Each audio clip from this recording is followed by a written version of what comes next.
Well, welcome everyone on this beautiful Thanksgiving Thursday in Florida. Sunny as usual. I know that Lauren is way up north, and it's probably much colder there. Same for Sarah. I'm actually happy to be in Florida. It's beautiful right now. Today we have Lauren with us, and I specifically asked her to talk about water because I have read so many things from her about water that I was like, we need to share this with way more people in the different groups and get out what really is important. And first of all, what kind of water do you drink and why? And why some water is not so good to drink, although many people keep telling you that is the water to drink. And then we have fruitarian groups where they tell you don't need to drink any water at all. Mhm. And I would like to get the truth out. And yeah, we always can have different ideas about what the truth is. But let's start with the whys of what Lauren shares with us and get a good insight of what we actually need to do and why it is good for us. And water drinking, and a lot of water drinking, is not easy for most of us. I know I'm happy when I get a liter in, and if I don't, my body will definitely let me know with cramps and unpleasant feelings and dehydration. We all know it. So let's get over everything. And Lauren, what is the first thing that comes up in your mind right now about water? Yeah, so like you said, there's a lot of differing opinions in the natural health communities in terms of water, and one of the things that concerns me the most is definitely the fruitarian groups where they're telling people if you just eat fruit, you don't need to drink water. That is patently false, and that will lead to chronic dehydration of the body. And if we just think about it logically, we have to look at like how much water are we actually getting in our food. Now we need our food to be very high in water content, because if it's not, then we're taking water out of the body in order to process it. Our digestive tract needs roughly 80 to 85% water content in the food in order for it to pass from point A to point B without issue. So if the food itself is only hovering at 85 or 90%, and the body needs that 85%, you're talking about 5% difference between what the body needs to keep in the food in order for it to move and flow through, and what the body can actually take in order to use for like cellular processes and rehydrating the body, rehydrating the lymphatic system, and all of that. So, say you eat, something really water rich like watermelon, you're getting a little bit of excess water, but you're talking about excess water in terms of a few tablespoons of water per meal. You're not talking about cups and cups of water. So every process in the body requires water. Our cells are made, our cells are sitting in interstitial fluid, which is water. Our lymphatic system needs water. Our blood needs water. So everything in the body needs water, and everything that we do kind of in our day-to-day life, like exercising, sweating, getting out into the heat, in the cold, even breathing, is expelling water. So we're at a constant deficit, and we need to be, just replenishing that baseline water on top of whatever we're eating. So where I see a ton of problems with people who are transitioning, lots of, continuation of symptoms, lots of problems with losing weight and not being able to maintain weight, problems with not being able to just eat fully. It all just comes down to that lack of water. And when we think in terms of disease, really, if you break it down to its most basic level, disease is chronic dehydration. It's the body is so dehydrated that the lymphatic system is clogged up and can't flow properly. That means that the cells can't eliminate properly. That means that the blood system is dehydrated and can't transport nutrients rapidly and effectively because it's just not, everything's not flowing as it should. So ultimately, at the core of our disease conditions, we're looking at chronic dehydration. So if you're already coming from a 30, 40, 50 years of eating cooked foods and keeping your body in a state of chronic dehydration, and then you move to the raw foods, but you're not doing something else to step up and rehydrate the body, you're just going to stagnate and you're not going to get the results that you want to get. So one of the things that we do in our support group is we encourage people right off the bat, first month in, to set their goal to work up to a gallon of water per day. And most people kind of take a step back and like, whoa, a gallon of water, that sounds really extreme. But that is really the bare minimum that we need to be getting in. If we're eating 100% raw fruits and salad greens, then we need to be drinking a gallon of water each day with those raw fruits. And water is very habitual. So it's not really that it's difficult to drink a gallon of water. It's just you have to rewrite your habits and you have to make it a priority until it becomes habitual.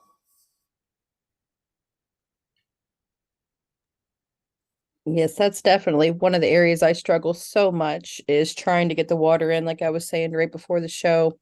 And what would be some of the good habits, or how do you frame your water intake throughout the day? Yeah. So what I do and what I recommend most people do is try to get in the majority of your water before you eat your first meal of the day.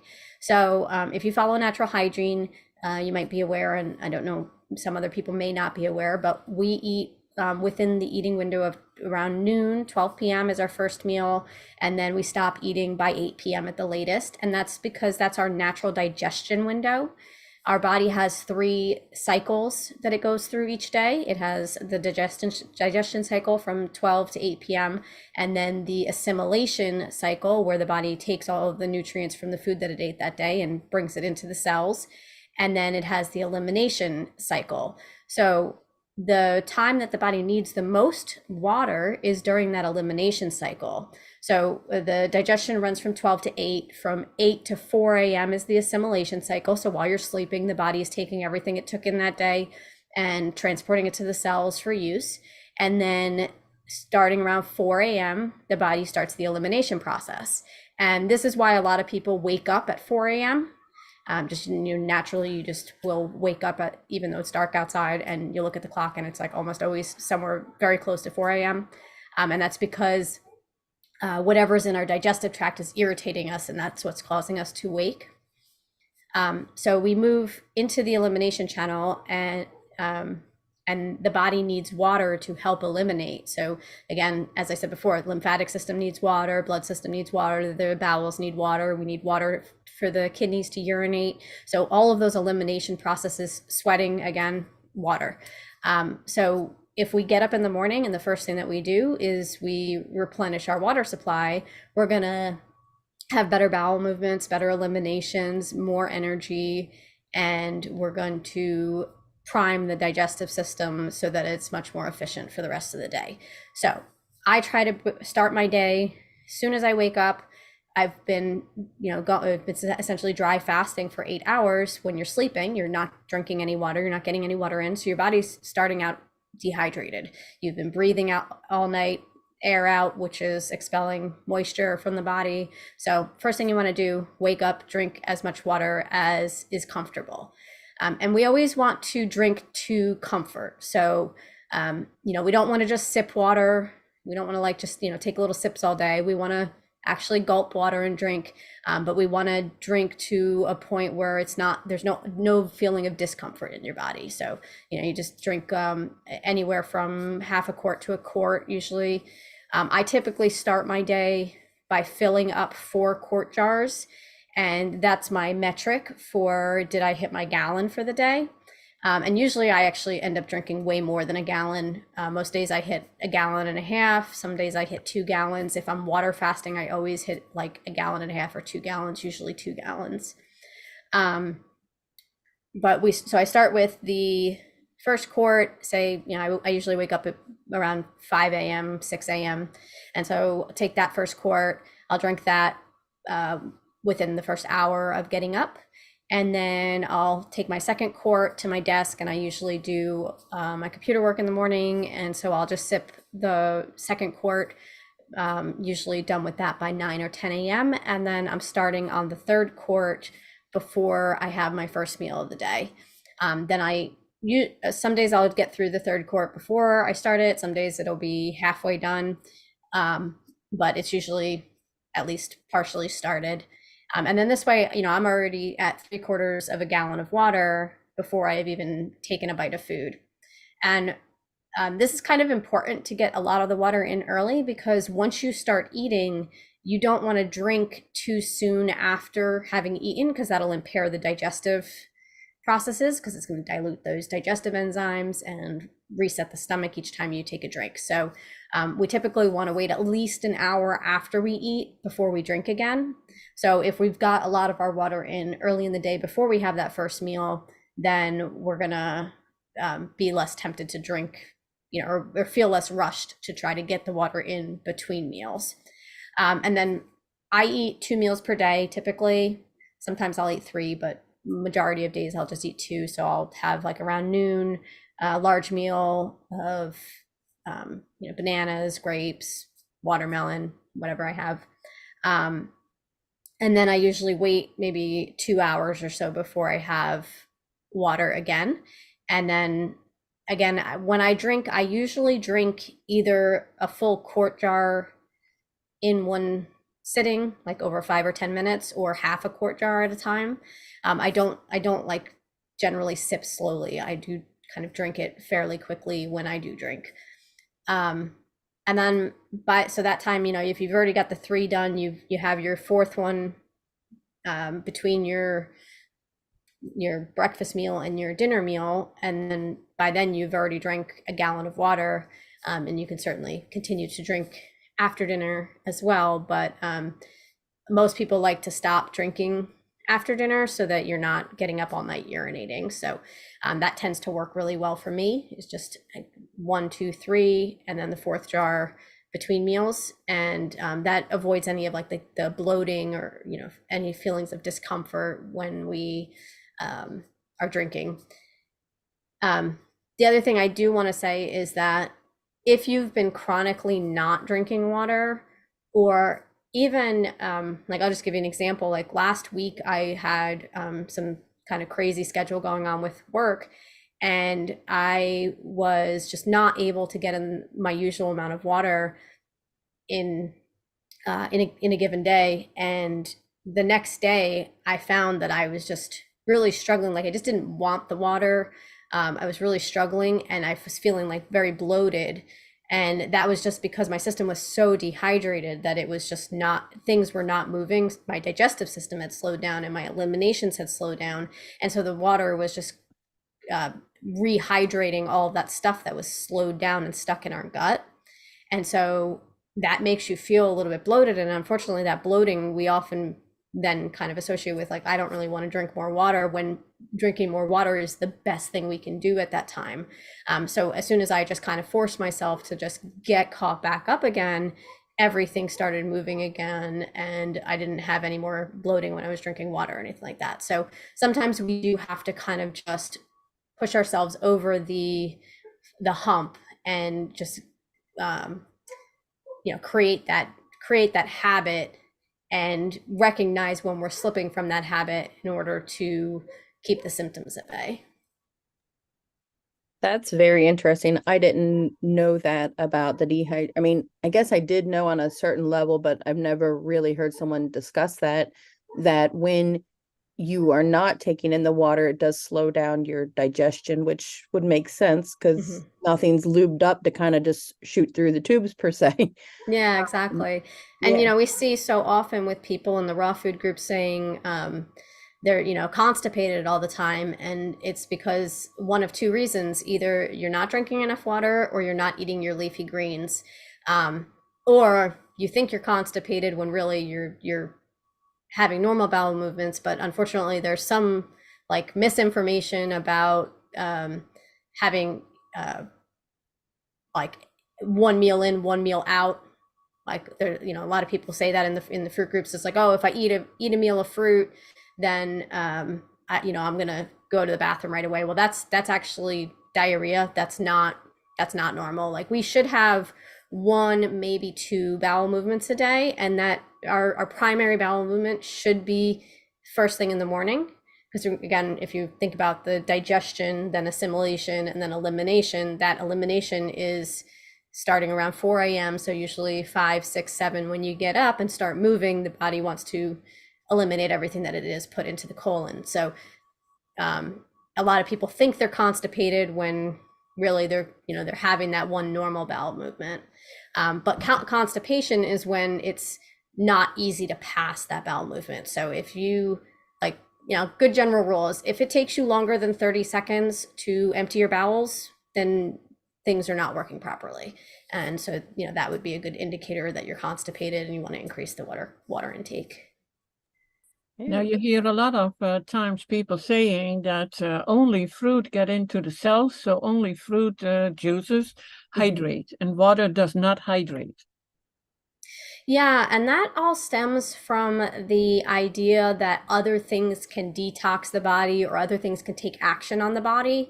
And so there's a lot of that running through the natural health communities. You see it with like the heavy metal detox, like people recommending cilantro, which is an irritant. We don't want to eat cilantro, or the TRS sprays, zeolite, things like that, where they say, oh yeah, take this and it speeds up detox. Well, that's a fallacy. Food, fruit, herbs, mineral supplements, they're inert, which means they're dead. They're not capable of taking action. So the body takes all action on anything that we put into the body. So if you eat an apple, you take the bite of the apple, you chew the apple, your body crushes the apple in your stomach, your bacteria in your stomach, in your digestive tract breaks down the apple, it moves the material from the digestive tract to the cells. It the digestive tract contracts as a muscle and moves the apple all the way through the system. And then our digestive tract eliminates the apple. And at no point did the apple take any action on the body. The entire time, all actions were taken by the body itself. So we have this kind of idea in the natural health communities that is very much coming out of the medical mindset of, we need to assist the body. We need to apply things to the body in order to assist the body to detox heavy metals, or to help it detox, or to help the kidneys work better, or help the liver work better, etc. And that's just a biological impossibility. So yeah, because I come from a very strong thought process that fruit is the only thing that can hydrate us on a cellular level, whereas water, I don't know how to really put it into good terms. It does hydrate us, it goes into our muscles, it goes into keep things moving and processing through, and it does that kind of stuff. But that the fruit, when we eat the fruit with the seed, that was actually the thing that got into our cells and actually hydrated our cells. Yeah, and that's just, water is water, so the body's going to utilize whatever water you provide to it. What's more important is what's in the water. So when we eat fruit, the reason I think a lot of people get into this mindset of only fruit makes me feel hydrated is because the alternative to eating fruit is eating something that is very dehydrating. So we eat, bread or crackers or, meat, dairy, eggs, and all of those severely dehydrate the body. So then when we eat fruit, we feel like we're getting a different level of hydration, but really what we're getting is not dehydration. But in terms of the water in fruit, I know there's a lot of stuff floating around about H320. That's just completely false. It's just a total lie. There's only H2O, and what they're actually talking about is the different phases of water. So water, the H320 or whatever it is, that is, the guy was trying to say that there's a fourth phase of water, that there's another stage of water that is a gel, but really it's just the transitioning of the water. So if you have liquid water and then you put it in a cold temperature, it's going to freeze, but it's not going to freeze all at once. So the outer edges are going to freeze first and then moving into the inner edges. And so as that process of transformation occurs, you're going to see different structures of the atoms in the atomic theory. And so that's where this kind of idea comes from, that there's like special water that structured water, H320 and all of that, but it's just water. Like it's what's coming along with your water that matters. But in terms of water, your body's going to utilize, if you give your body distilled water that's clean and good to use, your body's going to put that into your cells. If you give your body water in watermelon, that's going to give your body water to use. But the downside to drinking, say, juices is you're creating an emergency situation for the body. And so you're keeping your body under chronic stress, because when you take a juice, what you're doing is you're removing the fiber and you're breaking down the enzymes and the nutrients in it, because as soon as the juice is cut, as soon as the fruit is cut, it begins to oxidize and all the nutrients start to break down. So when you take juice in, you're getting an inferior nutritional product because you've cut it and oxidized it. And so most of the nutrients are very rapidly dying off. But what you are getting is a ton of sugar flooding into the bloodstream really quickly with no fiber to slow it down. And so the body then has to act upon that sugar, and the body has to go into a frenzy. And that's why people feel like high or euphoric when they drink juice. And it's a nice feeling to have that sugar rush. It's the same reason why people eat candy bars or take cocaine. You get that immediate dopamine hit and the rush of adrenaline, and so you feel really buzzing around and high. But the reason you feel that way is because your body is in distress. Your body is creating a distress response. And so it's the same type of response that we elicit from a juice as we elicit from taking cocaine or coffee. We're just putting the body into a revved up state instead of keeping the body at a calm and balanced state. So if we're getting water and we're just looking for water, we don't want to be flooding the body with a whole bunch of excess sugar on top of that water. No, that's very interesting, because I believe everything you're saying on that aspect, but I had always just thought that the fruits were the ones that do it. But if we look at it from even the way that God created our bodies and stuff, that makes sense, where our bodies are capable of doing everything it needs to do in the first place. It's, again, when we're looking at the fruit, we're putting something extra in. Mm-hmm. And I guess, and Toni can speak to this more than I can, but from a detox standpoint, that's why we always put people on fruit, because it's just such an easier process for our bodies to digest when they're healing from something or trying to detox. And I know juice is recommended on certain things too, but Dr. Morse will recommend, being on grapes and stuff like that, or people do juice fasting, that kind of stuff.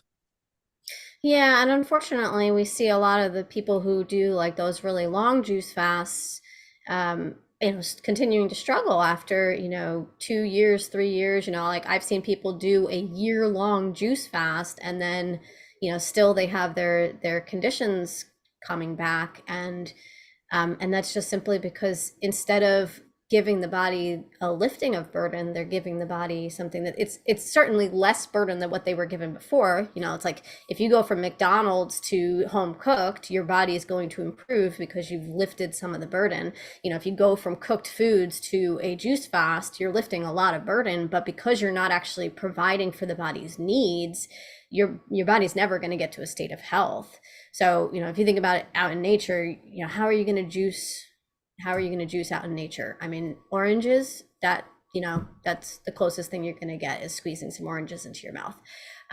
But, and then with juicing often comes the ingestion of things that we wouldn't even normally eat. So, people love to do the carrot juice, juicing irritants like garlic and ginger and creating just chronic irritation in their system because those are toxic substances.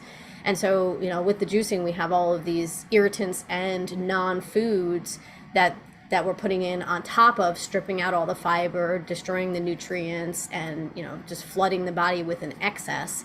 And so it's anything in excess is going to be a burden for the body, even if it's the best things. Like, even if you took grapes and, like, normally if you were just sitting and eating a grape at a time and chewing it thoroughly, you know, you might eat 1 pound or 2 pounds of grapes, but you could juice 6 pounds of grapes, drink that juice very rapidly, get the sugar rush, you know, get in, you know, quote unquote, more nutrients, but really those nutrients are dying as fast as you're juicing them.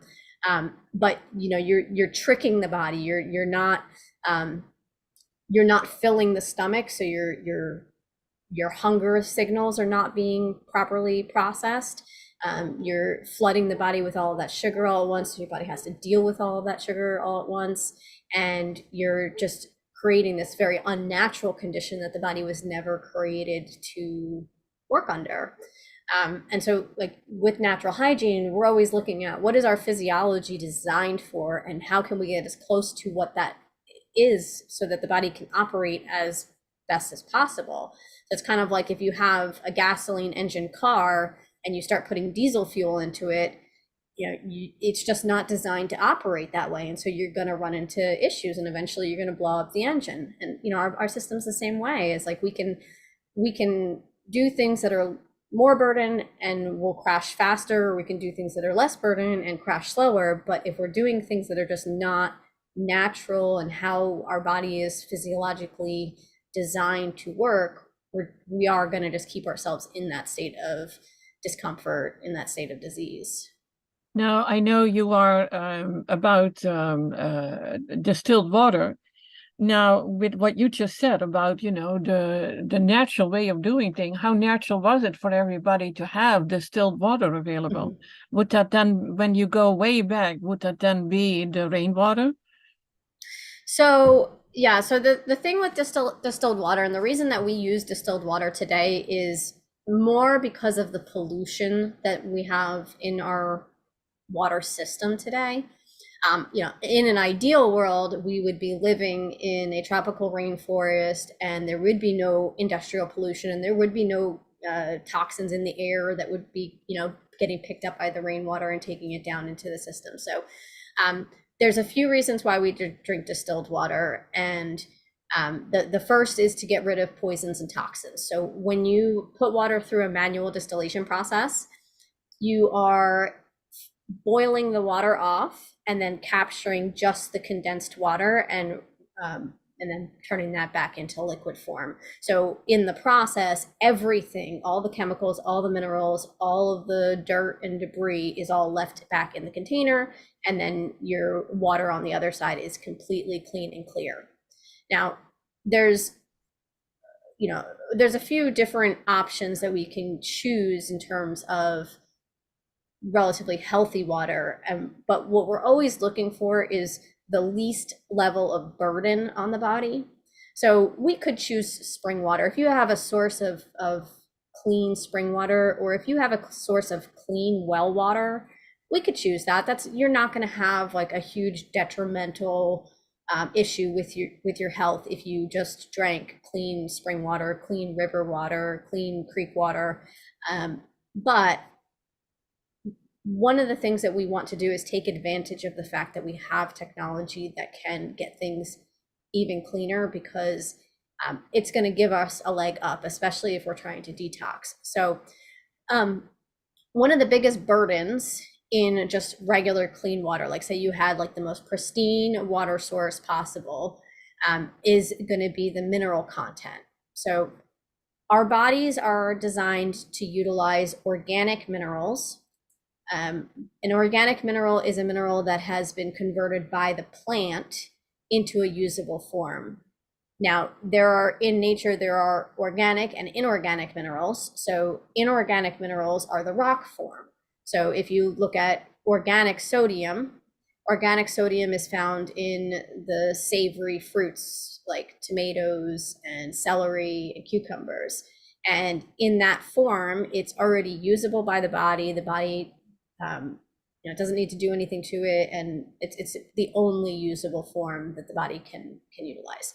So the plant has taken that rock form of sodium and converted it with the help of bacteria, broken it down, and then organized it into the plant into organic sodium. And organic just is referring to the organized structure of the sodium.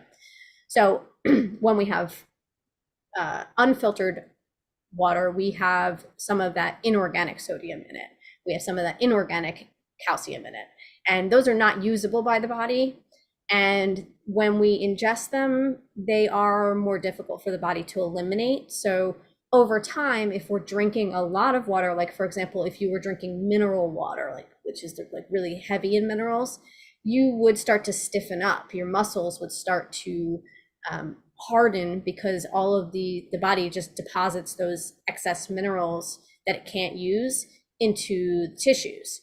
So when we see people as they age, getting stiffer, and your body is just not able to move as smoothly, and you have all that, like the chronic pain, you have the bony deposits in various places, that's all a result of the inorganic minerals. And only a small portion of those are coming in, in your typical American diet. Only a small portion of those are coming from the water. Most of them are going to be coming from the cooked foods, the table salt that we put on our food, the supplements, the pill supplements that we're taking. So the water is going to be a smaller percentage of that. But when we're trying to heal, we're always looking at how we can do things the best way possible, how we can lift the most burden, how we can set the body up for success. And so the beauty of distilled water is empty. And so when it goes into the body can load it up with lots of stuff. So if we have a choice between drinking a spring water that is, halfway filled to capacity with inorganic unusable minerals, or we have distilled water which is empty, the spring water going into the body is not going to be able to carry out as much of those inorganic minerals at each pass as the distilled will. So when we have that empty water, the body's able to just load it up with all the trash. And so then we're getting that benefit of having, just being able to carry out more with every sip that we take. So that's the primary reason that we lean heavily towards distilled water. Now, it doesn't mean that you're going to have, be unable to heal if your only choice for clean water is spring water or well water. But it just means you're putting yourself at a disadvantage in terms of healing, because you're just not going to be able to load up as much. And I don't know if that's really clear, but probably a lot of people might remember from like high school doing the water, where you put sugar in the water and you keep adding sugar to the water until you find its saturation level. So distilled water would take a lot more sugar before it became saturated and the sugar started falling to the bottom of the container. Whereas a mineral water, you would put more sugar in, and it would start more quickly dropping to the bottom because it's more saturated. So the more empty the water is, the more stuff we can put into it. That makes absolute sense. And we have all heard that. It's like, no, you cannot drink mineral water because it takes the minerals out of your body. You mean distilled? Every time we start talking about distilled water, that is the first one that comes up. Yeah. And that's, that is probably one of the most common questions I get. And, that is unfortunately something that has been somehow confused over the decades. And so a lot of people in the natural health community will say that, or a lot of times you'll see people doing either the distilled or reverse osmosis, and then they're buying the bottles of minerals to add back in because they think that they're going to like deplete their body, when in fact that the minerals that it's pulling out of the body are the minerals that the body is trying to get rid of because they're not usable and they're clogging up the system and they're causing problems. It's not the minerals that are in our bones or, you know, in our muscle tissues that are supposed to be there, that are giving the strength and structure, because those are coming from your food. Those are the organic minerals. And again, that comes back to that same mentality of things being able to take action on the body. So, you know, it's the same fallacy of, oh, the distilled water is going to go into your body and it's going to steal stuff from places. That's not how the body works. The body is taking all the action. So whatever's being put into the water is being put there purposely and intelligently by the body, because the body needs to put it there. So it's not the body, it's not the water leaching things. It's not the water, taking stuff out of the body, or, floating around the body and, ripping it out of here or there. It's that the body is purposely putting it in there because the body is intelligent and wants to eliminate it. So we see that kind of same fallacy repeated over and over again, in various different ways. And it's, it's unfortunate because it hurts people. Now, I have a little book that I came across a few years ago, and it was written in 1910. Mm-hmm. And it is by C. De Lacy Evans, and it's called An Inquiry into the Cause of Old Age and Natural Death, showing the diet and agents best adapted for a lengthened prolongation of human life on Earth. Mm-hmm. And he talks a lot about distilled water. I've got it up there somewhere.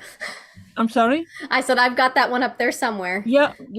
And another one, it's a very small book, and it also written a long time ago about a gentleman, and I'm not sure if he was in Germany or in Italy, and he had clinics who helped heal people on distilled water only. Mm-hmm. And to him, it was any disease, what we call diseases, symptoms, whatever is going on, can be healed if you just drink the distilled water. Mm-hmm. Now, I assume that it was all about the fasting on distilled water. And yeah, a large part of it is going to be the fasting part of it, but then it's also these people are also chronically dehydrated. They're not drinking water, or a lot of times even, they're drinking alcohol in lieu of water because there was so much bacteria in the sewer system. So like if the patients were like living in, say, a city like New York, the water quality there was just so bacteria ridden from it being mixed with the sewage that people would instead drink like distilled beverages, like alcohols and things like that. Yeah, but he didn't have a clinic with alcohols. Oh no, I mean the patients would be drinking the alcohol back at home, and then they would come to the clinic, and then they'd be put on a water fast with distilled water. But still, I mean, you are going to see a big improvement in conditions just by making that switch. I mean, we see people all the time going from just from drinking regular spring water or tap water and then going to the distilled, and oftentimes it takes them a little bit of time to get used to the taste difference, because the empty water has a completely different taste than the mineral water, and so some people kind of struggle with that at first, but then once they start getting that water in, you really do notice a rapid improvement in symptoms, especially if they're hitting that gallon. Yeah, I was just going to mention that because I have been drinking the aquapana, and I absolutely love the taste. It's so easy to drink, but I have a distiller, so I have no excuse to drink distilled water, to not drink distilled water. But it's true, the taste is so different, and it takes some to get used to. Now, in the past, I used a lot of, and that was bottled. I just bought it at a grocery store, bottled distilled water. And that taste was different than the distilled water from my own distiller. Mm-hmm. Would that be because of the type of distiller? Would you say those cheap distillers are actually no good, or we need something else? No, I would say that the at-home distillers that like you can get on Amazon for about $100, those are very good. That's a great option. I would say more that the bottled water is, you're probably leaching a little bit of plastic into that, because those plastic jugs that they have is like a very cheap plastic. They're and also The thing with distilled water is water will attract whatever's in the air. So empty water can pick up more stuff from the air that can affect the taste. So the longer the water is sitting, the more it can pick up just, junk from the air that then changes the taste of it. That's why when you buy a distiller, it's usually comes with a carafe that is sealable, and you want to, when you're drinking distilled water, you always want to make sure you're keeping it sealed so that it's not picking up too much stuff from the Yeah, air. mine goes in a big glass. I think it's a 2-gallon dispenser. Yeah, that's And perfect. Like glass or stainless steel is the preference. now there's another thing that I heard a while ago, and that is about the pH of water. Mhm. People are always talking, and I had a lot of clients who have water with 9.5 pH if they can't get higher, or even the Kangen water. Yep. And what I learned from Dr. Morse is maximum 8 to 8.5 and not any higher. Mhm. But what I was told is that as soon as the water is distilled, it gets acidic. Mhm. Yeah, and that's because the minerals are what makes the water alkaline, and it doesn't really get so a true distilled fresh out of the pot is going to be a perfect 7. So that's neutral, absolute neutral on the pH scale. It As the water sits, it can absorb some things from the air, like carbon dioxide, which is an acid, and so that will move it just slightly into the acid range. Nothing, that you need to be concerned about. The problem with alkaline water, so if you buy like the 9.5 at the store, or you have the Kangen water system that makes the alkaline water, is what are you putting into the water to make it alkaline? And so this is the same problem with buying mineral waters, is your mineral water is going to be naturally alkaline as well.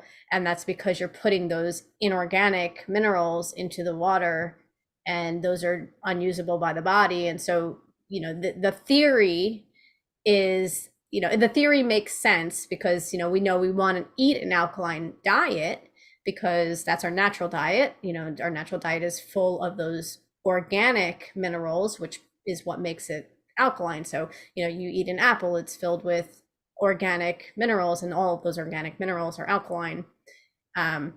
You eat salad greens, those are going to be highly alkaline. So the theory is, in order for us to get back to health, we need to be eating a highly alkaline diet. So then, of course, we would benefit from drinking highly alkaline water, right? But the problem is most people don't understand the difference between organic and inorganic minerals, and so they think that one is the same as the other, and they're not. One is usable, the other is not. One is beneficial, the other is a burden. And so we want our water to be neutral or slightly acidic. We want our food to be alkaline. And the other thing I was just thinking was, I just wanted to get back to with the distilled water, when people are drinking that distilled water and struggling with the taste of it, you can add a little bit of lemon juice or lime juice to it to help with getting used to the taste of it, and then just kind of slowly add less and less. And that, again, the lemon and lime, you're just adding in organic alkaline minerals. So for people who really struggle with the distilled water taste, you can get back to that mineral water taste that you're kind of accustomed to or used to, just by adding a little squeeze of lemon or lime, and then you're adding back usable minerals rather than unusable minerals. Now, what is your take on reverse osmosis? Because when I start talking with people about distilled water, you often get back, no, reverse osmosis is way better. Mm-hmm. For me, I found that reverse osmosis uses up a lot of water to get 1 gallon. I think it was like it uses 3 or 4 gallons to get one. And that seems that's not logical to me. Now, what I personally have here, I do have a water filter, a whole house water filter, because washing in city water was my clothes didn't smell good. Mm-hmm. And plus my, it's actually on a rare occasion that I use a dishwasher, it's done in that dirty city water. Mm-hmm. Now, when you mentioned, it's like actually you would be able to put your city water straight in the distiller. I don't do that because not even with the whole house distiller I have right now, Mm-hmm. because it still doesn't take everything out, and my distiller gets so yucky that I have to clean it pretty much every time. Mm-hmm. So mine still goes through another distiller in the house, and then it goes into the what is it? Into the distiller.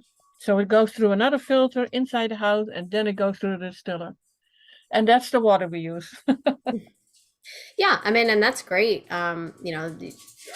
The thing with, so a distiller, if your distiller is working perfectly, it should bring your water down to absolute zero. So it's typically, if you have like a water meter to read, it'll tell you like parts per million, so it's 0 ppm, and that's what we judge water on, is like 0 ppm is distilled water, and then you want your water to be under 100 ppm, ideally under like 50 or 30 ppm. So if your distiller is, if you notice a taste, like I would definitely run it through another filtration before putting in the distiller, because there may be something in the city water. Like they add so much crazy stuff to our city water that in like theoretically the distiller should get it all out, but if it's something that is perhaps off gassing and then just dissolving back into the distilled water like right away, because it's just off gassing right there next to the container, that's a possibility of why it might end up with something in there. But it would be worthwhile to just get one of those little meters to actually test it. So, just run the tap water and test it and see if you get a different ppm reading than the filtered water. But if you have something like a whole house filter, that's great. I would recommend trying to get one of those on your house if at all possible, because that's just going to lessen the burden of everything you're doing. So when you take a shower, all the water that goes on our body is not even like remotely close to the impact of what's going into our body, food and water wise, but every little bit counts. And especially when you're trying to heal, the more ideal we can get, the closer to clean environments we can get, that's just less work for the body, and then that means more energy is available for the body to do the cleaning processes and healing processes. So if we can get taking a shower in clean filtered water versus taking a shower in chlorinated water, where we're inhaling the chlorine fumes and we're getting the chlorine on our skin, that's a big difference in terms of the burden on the body and what the body needs to do in order to utilize its energy day to day, and how much is available then left over for healing processes. So typically you wouldn't need to run tap water through a filter before distilling it, but if you find that there's like an odd taste or something, that's definitely, I would just go for it, especially if you already have the whole house filter in place, because you're not really doing anything extra, not doing any extra work. But like in terms of, sometimes people will do that with rainwater, try to filter it first and then distill it. You generally, you don't need to do that, because if your distiller is working properly, it should be boiling off the water and just catching the water. But like if you notice weird taste or anything like that, then it's not going to hurt anything to run it through an extra filtration. And then there was something else that another question you had asked earlier as part of that. Do you recall? About rainwater? No, but just now you were asking Oh. about something prior to mentioning the filtration system. Reverse osmosis. Oh yes, the reverse osmosis. So reverse osmosis is distilled water. It's just a manual distillation process instead of a mechanical distillation process. So with a home distiller, you're boiling the water and then catching the boiled water and recondensing that into just clean water. Whereas in a reverse osmosis system, you're running the water through a series of progressively smaller membranes that pull out all the materials. So like the first membrane picks up dirt and debris and larger molecules, and then it runs through a smaller one, and then a smaller one, and a smaller one, until it gets to the very end and it's completely empty. So your reverse osmosis should be at or close to zero, just like distilled water. The only exception is some will have a carbon filter on the end, which adds back a little bit of minerals for improved taste, just because, like I said, people are used to that mineral-laden water, or the tap water that has that kind of minerally taste to it. And so they do add that carbon filter. And that's fine. I mean, it's not going to be so large of a burden to the body that would be detrimental, but a lot of times you can just not have the carbon filter on the end, and just not have that like last finishing step of the carbon. Now, it's already many years, probably 20 years ago, when we were deciding on an under-the-counter RO system, and I found out at that time it did not take out the fluoride. And that is, I live in Florida, so there's fluoride in the water here. So that was my reason to never, well, one of the reasons, because the waste of water was a big one here too, because where I live, you pay for the water that comes in, you also pay for the water that goes out. Oh yeah, the waste of water was what you had mentioned before that I wanted to touch on. Yeah. That is definitely true of the old RO systems, is that when they first came out, they were not capable of taking out like chlorine and fluoride and a lot of the smaller chemicals that are added to the water. Today's RO systems are like, they used to be like 3-stage filters. Now they're 5, 7, 12 stage. So they definitely do take out the fluoride now. They do take out the chlorine now. And the technology has improved considerably. And as for the water usage, that's definitely, you're correct in that, in terms of I believe it is like between 3 and 5 gallons to produce 1 gallon. So that's a fairly large waste. But they do have newer systems that have a recycling system. So it runs the water back into the main line and just reuses the water. So instead of just being dumped down the drain, it's recycled back into the system, so you're not losing it. And they do now sell conversion kits so that you can convert older RO systems that do wastewater like that into a recycling system. So they have come out with a workaround for that now. Oh, that's very good to know, because there are a lot of people talking about it, and I only had the information from way back. But thank you for the update. Yeah, and that's right, because that, my first exposure to RO was probably about 25 years ago, when my ex-father-in-law was really into taking care of tropical fish, and so he had the RO system in order to get water for his fish tank. And I remember when he first got it, it was like the three filters, and then we got our first one probably 5 years later, and they were already up to 7 filters. And then it's really continued to progress now. So I would say that the modern day ones are pretty much on par with the countertop distillers. But the biggest thing for me is, how much water are you using each day? Typically your countertop distiller is going to produce 1 gallon of water per day. So if it's just you drinking the water, and you're drinking, half a gallon in the morning, half a gallon at night, you can just, keep refilling it. Every time you empty it, you just refill it and you always have a gallon on hand. But if you have 2, 3, 4, 5 people in the house, then that might not be enough water ready all the time. And so the reverse osmosis systems, they typically have an on-demand 3 or 5 gallon tank. And so you can fill up 3 1-gallon water bottles in the morning, and then it'll immediately start replenishing in that. And so you always have either 3 or 5 gallons of water available for your use. So depending on what your household is like, what your needs are like, that might be something to consider, which direction you go on those systems. Yeah, I have two distillers, so, and it's much cheaper than an RO system. So that's why I go for that one. Now I know Sarah has been asking in previous podcasts that I did with her about rainwater, and before we started the podcast, she asked you a few things about, and I think Sarah would love to talk a little bit more about rainwater. Yes, absolutely. I'm interested in, is it possible to collect it from, say, a tin roof or metal roof, and then, like I said earlier, I was thinking run it through a filtration system, something like a Berkey, and then even take it a step further to distill it. But I just wanted to hear what your opinion was on that.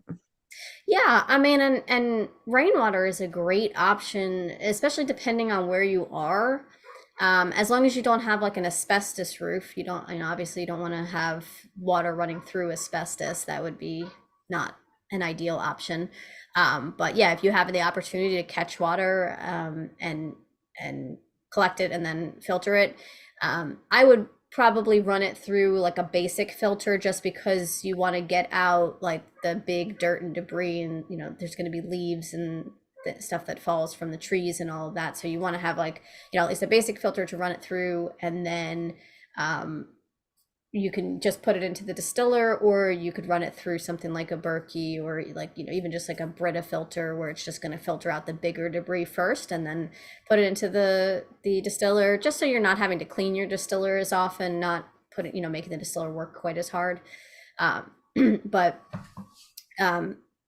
rainwater, if you don't have the opportunity to, say, own a water distiller, because maybe you're living off grid and you can't just run the electric for it or something like that, rainwater would be your best option in terms of getting a clean source of water, and then running it through whatever kind of filtration system you can, just try to get it as clean as possible.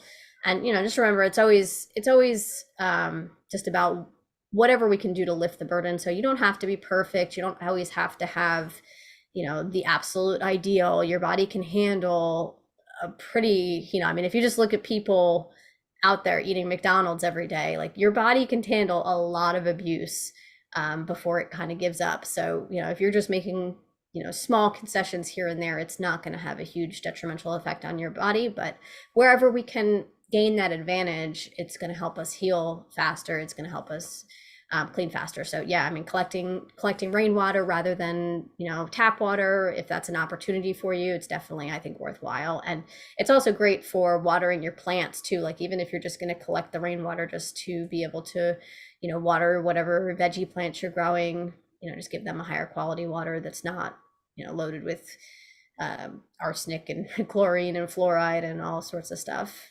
Mm-hmm. Yeah, I've always been like, I know it goes through the water treatment plants like our local water does, or public water, but if you think about like what the pipes probably look like, that once it's clean, then it runs through all those pipes and then comes to your house anyway. Yeah. Who knows what's in your water at that point? So right now, our water setup for our home is we do get public water, and then we filter everything through our Berkey. And then from there, we drink that water. But I was going to take it a step further, and then after we run it through the Berkey, mainly to run through the fluoride filter, then I was going to distill it. Do you still think that that's an extra step to do would be good? Yeah, I would, especially since, I don't know if you saw, but recently there was a whole bunch of information came out that there was like independent tests on the Berkeys, and they were not, they were testing positive for fluoride and for other chemicals. So apparently there's been some sort of issue with them. I'm not an expert on Berkey, so I don't know, like, I haven't really followed up on it, whether they've done anything to address it. But I think that generally it's best to not trust any company. There's people are always looking to cut corners so that they can make more money. So there's always a risk of, just something going astray when anytime you're buying any sort of product that's produced by anybody else. So I think with the distillation process, you're boiling that water and condensing it, and so there's no filters.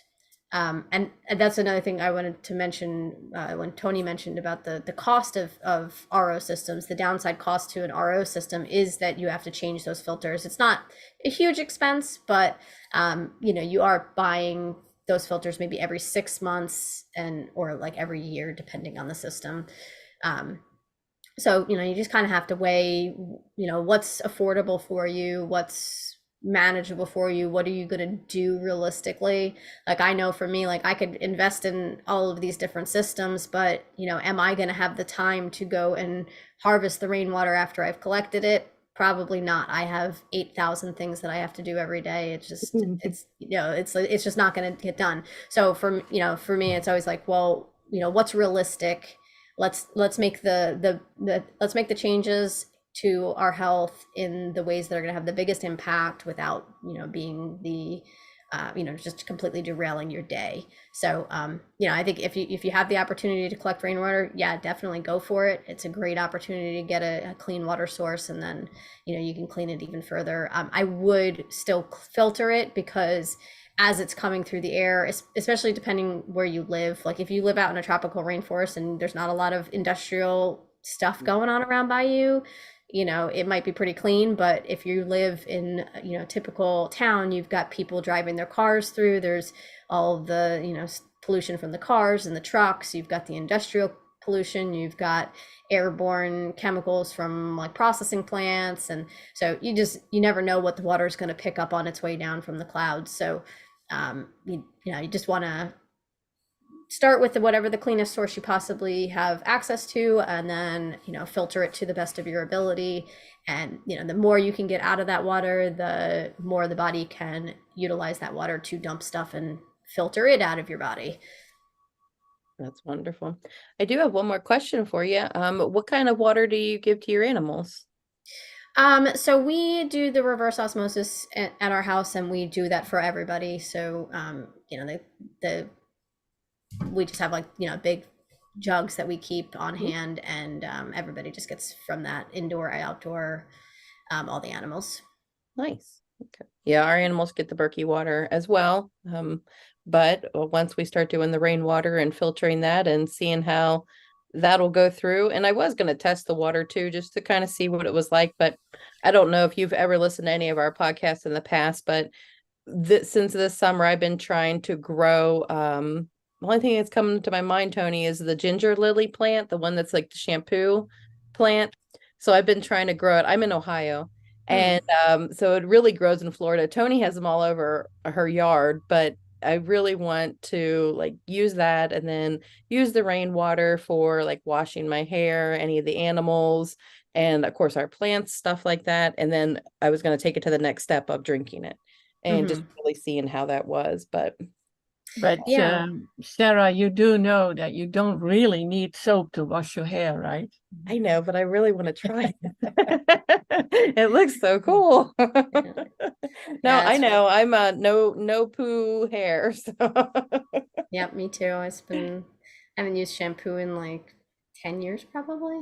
Yeah, and your hair looks beautiful. So we have a question from KLS. What about the zero water filter that makes the water have 0 ppm? Is that the same as distilled? If it truly has 0 ppm, then yeah, that would be, I mean, that's the indicator basically. And you can get one of those testers on Amazon for like maybe around $10. It's not expensive. It's just like a little digital wand that you just put in the cup, and it gives you your reading. But I'm not familiar with that particular brand, but I remember if it's kind of like the Brita filters, the Brita, they do not take out what they say that they take out. And so it's not going to be 0 ppm water. But if you have a filter and you test it and it truly does come out with a reading of 0, then that is 0. I mean, it's reading what the material is in there. The only thing is it may it may not pick up things like chlorine and fluoride. So it may be getting the water out, the minerals out of the water to 0 parts per million, but I don't know whether it would be getting the chlorine or fluoride out. That would be something we'd have to look into. Yeah, and those are the ones that I would be mostly worried about. Yeah. We've reached the top of the hour. Actually, we're 5 minutes past it, so I would like to make an end of this. One more So- thing I wanted to add, Toni. I Okay. know you used to use the Alexa Pure, and I know that we talked about this in the past, but I did find out that the Alexa Pure filters will work in the Berkey system. So if there is any question on the Berkey filters, then there are alternative filters you can use in place of that, and you're not having to buy a whole new system, just new filters. Yeah. Yeah, and I would just recommend that, like, get that get yourself a little water testing kit, and you can test the parts per million. You can get the pH strips to test your pH and see where it's at in terms of that, and just check whatever filters you're using. Just get a baseline for yourself and see if it changes over time. Especially with the filters too, they start to become less effective over time. So you can actually just test it like monthly to see when you need to change your filter. Absolutely. Yep. Okay, well, wonderful show. Thank you so much. This is something Toni and I have both been looking forward to doing with you. And as always, we love all the information you provide. And I think, Toni, you did put Lauren's contact information in the show notes. Yes, I have at the bottom of the text, there is a link actually to water, but it brings you right away to Lauren's website, therawkey.com. Yep, that's So it. that's all there, and people can connect with you in any which way. Lauren also does consultations on natural hygienic lifestyle. And thank you so much for being here, Lauren. We'll figure out another topic sometime in the future. Yeah, that'd be wonderful. It's always a pleasure. Yeah, love for you for being here on Thanksgiving Day, and everyone who was here. I wish you a wonderful rest of the day wherever you are in the world. And I would say till the next time. Thank you all. We're grateful for you all. Thank you. Have a great day. You too. Thanks. Bye-bye.